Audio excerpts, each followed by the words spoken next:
First off, I want to say I was a bit hesitant about making this video. I'm not the best at expressing my thoughts, but this topic has been nagging me, so here we are.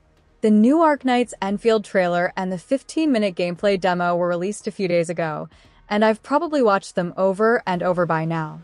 Honestly, they look incredible.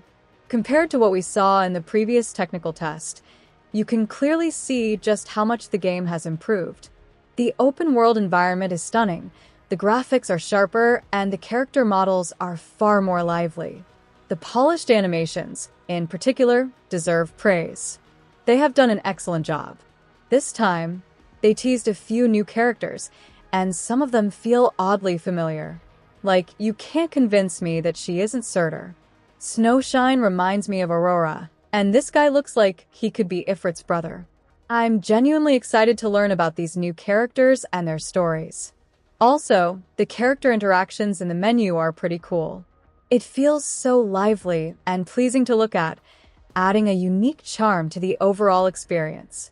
Moving on, we got to see some new areas on the map. These locations look gorgeous, and one specific area stood out as my favorite. Spots like this are what make open-world games so appealing to me. They fuel my desire to explore every corner of the world, and I'm sure Endfield will offer plenty of opportunities for that, especially with base building, farming, and material production playing a role in the game. Now that I've covered what we already know, let's talk about what I'm hoping to see in Endfield.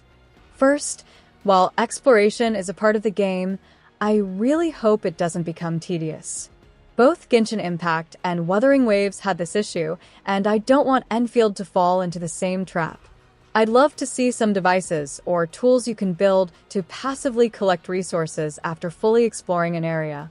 Once done, we could set up waypoints, zip lines, or other fast travel methods to quickly move between regions and gather everything. The next thing is there has to be a skip button. I know this is a divisive request because Endfield's story and voice acting will likely be excellent. But for players like me, who prefer to skip story content on their first playthrough and revisit it later, this would be a game changer. Ideally, when you skip, they could provide a short text summary of the events so you don't feel completely lost. The worst-case scenario? Sitting through 10 hours of yapping sessions if someone like Kaltsit shows up. That is why a skip button would be much appreciated. Another thing I've been thinking about is gacha banners. If Endfield introduces weapon banners alongside character banners, I hope the rates are generous. Arknights has been pretty kind to its players over the years, so I'm cautiously optimistic. If they plan on having 2 banners, they'll also need to provide more pulls for free-to-play players. As for skins, I'm curious about how they'll handle this. Will we be able to buy them the same way we do in Arknights? Personally, I don't mind if some skins are locked behind a paywall. Since they're purely cosmetic, it doesn't affect gameplay. Let me know in the comments what you all think about this. How would you like skins to be handled in Endfield? Now, let's talk about the energy system. I'm almost certain Endfield will include one. If they do, then I hope they add some sort of energy conservation mechanic. This way, players who can't log in for a few days won't have to deal with FOMO. Some gacha games have already implemented similar systems, so seeing it in Endfield would be a huge win. Lastly, optimization for mobile devices is a big concern for me. I don't know if the game is being developed on Unity or Unreal Engine, but from the graphics and open-world details we've seen so far, Endfield could be quite demanding. We all remember what happened when Wuthering Waves launched on mobile. It left a horrible first impression due to performance issues. However, I trust Hypergriff. They've always delivered, so let's hope for the best. Recently, Girls Frontline 2 launched, and its 3D character models left a huge impression on me.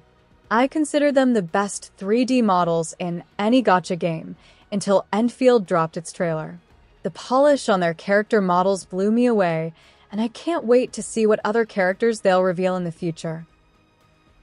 I've also seen some people complain that there isn't enough combat in the gameplay demo. that it's mostly about running around and collecting resources. Personally, I think this is fine. I'm glad Enfield is going in a different direction instead of following the same generic combat-based formula that so many other games use. Variety is always a good thing. If combat is your main priority, games like Wuthering Waves or Zemless Zone Zero might be a better fit. But I believe a lot of players will enjoy Enfield for its unique mix of combat, exploration, and base building. It's also exciting to see players and creators who never played Arknights now showing interest in Enfield. I know people who love Arknights music but couldn't get into the game because tower defense wasn't their thing. For them, Enfield is a perfect opportunity to finally experience the world Hyperglyph has created. With beta testing starting in January, I think it's safe to assume the game will launch sometime next year. 2025 is shaping up to be a massive year for gacha games, with titles like Anunta and NT also on the horizon.